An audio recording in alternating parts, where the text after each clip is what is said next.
Alright guys, I want to talk about core training, not abdominal training, not training your six-pack, actually training your core.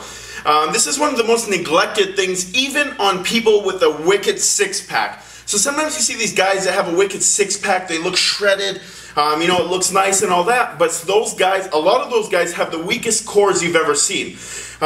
Core training is very different than training your rectus abdominis muscle. So your six-pack muscle is responsible for flexing your spine. Okay, that's what your six-pack muscle is for. What we want to work when we work our core training is we want to work the intrinsic core muscle. So our core is comprised of three different sections.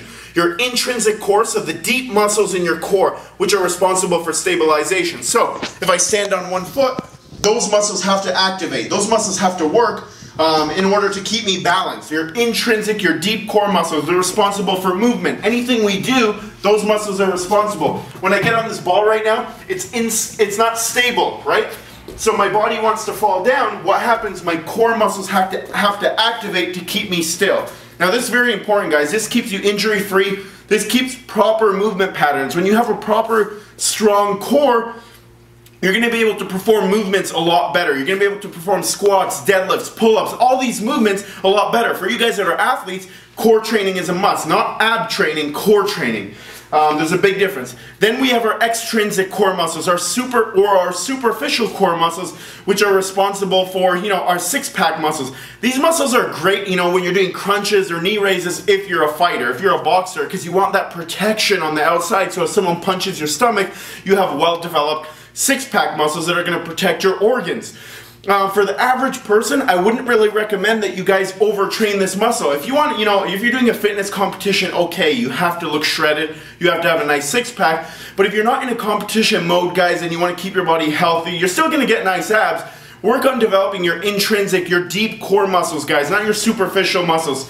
The problem is, guys, when you guys work on your six-pack muscles, your flexion muscles, you guys shorten your hip flexor muscle. So a lot of you guys have the shitty posture like this where your backs are hunched over because your hips are pulled down. Same thing when you guys sit down for long periods of time. Your hips come underneath you and you get this pelvic tilt, which is called a posterior pelvic tilt.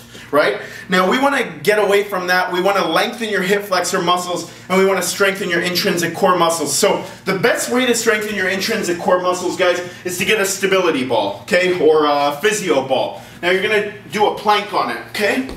So you're going to hold yourself up, keep your body in a nice straight line. That's the first way. That's one of the best ways. You can do a plank on the ground as well. That's the easiest way. When you get better at that, work on a ball. Then you're going to do a push-up on the ball, okay? So hold yourself up, right? And as you can see, it's hard. The ball wants to move, okay? The better you get, then you can put another ball on your foot and a ball in your hands.